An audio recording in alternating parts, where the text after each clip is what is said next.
Over 80% of our viewers are not subscribed, so why not subscribe to help support GlobeTrotting?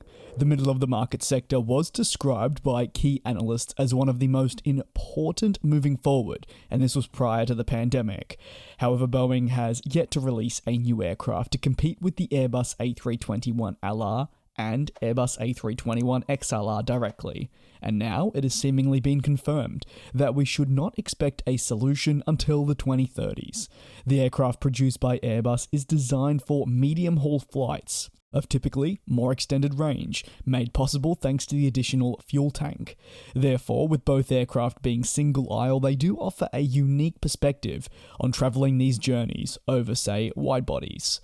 Why is it, though, that Boeing won't release a new aircraft, period? This segment alone is an area that could change the manufacturer's future for decades to come. For Boeing, one of the biggest reasons is their priorities, maybe something not vocalized publicly as much.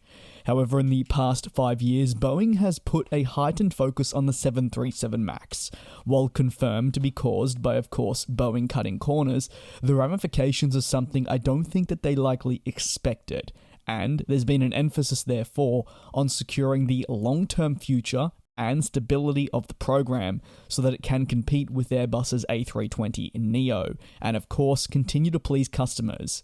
It does not stop there ultimately, as Boeing has worked extensively with its 787 programs to clear all identified issues and see deliveries resume. Now thankfully, that has only just recently recommenced, but the implications were severe, and Boeing poured quite the amount of resources into sorting out the wide-body program that is critical to their success.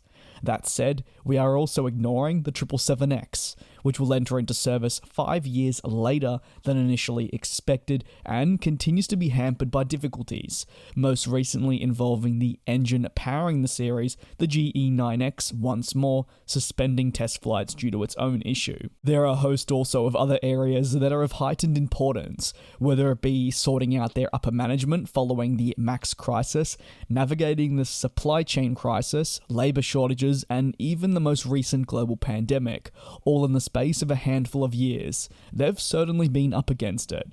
Boeing has had to devote many resources to these mentioned issues, among other things, which means that resources have been stretched, and the ability to pour money and manpower into a new aircraft program hasn't been there.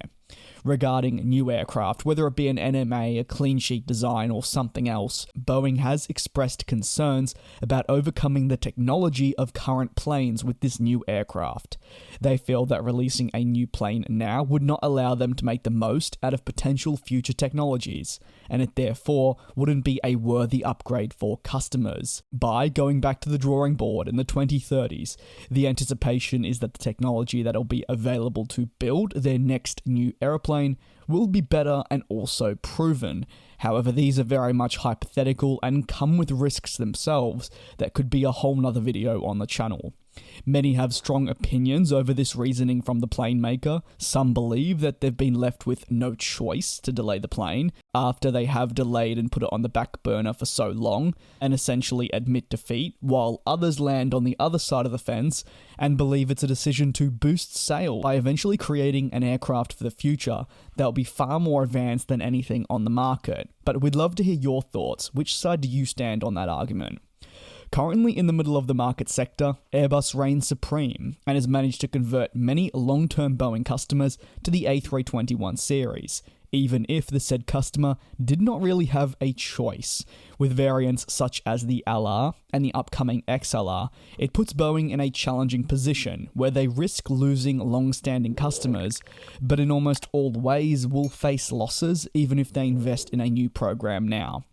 It would be apparent that they're not far down the drawing board of this new aircraft to begin with. So, let's say hypothetically they went back right now and started work once more on the aircraft. It would be a considerable wait before it even entered into service, and airlines need alternatives now, not in 10 years. And when we say that airlines need their alternatives now, they probably needed them 5 to 10 years ago as well. They cannot wait any longer, and it's why we're seeing long-term Boeing customers move to alternative manufacturers and look at what they have on the market to better suit their needs.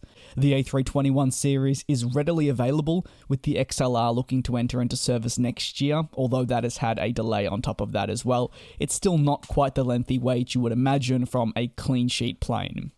Boeing also faces competition from many corners in this sector, none of course more substantial than Airbus, but it'd be wrong to ignore some of the secondary manufacturers, such as Embraer and even Comac, which are both attempting to carefully create aircraft that can better compete with the offerings from the big two.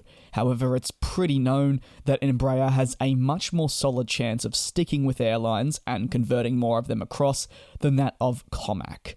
The launch of a new aircraft has significant implications for Boeing. It takes a lot of resources, costs a lot of money, and Boeing needs to ensure that it is the right decision. And when that time comes, I think we will all know, and hopefully we will see a fantastic aircraft rollout from the American plane maker.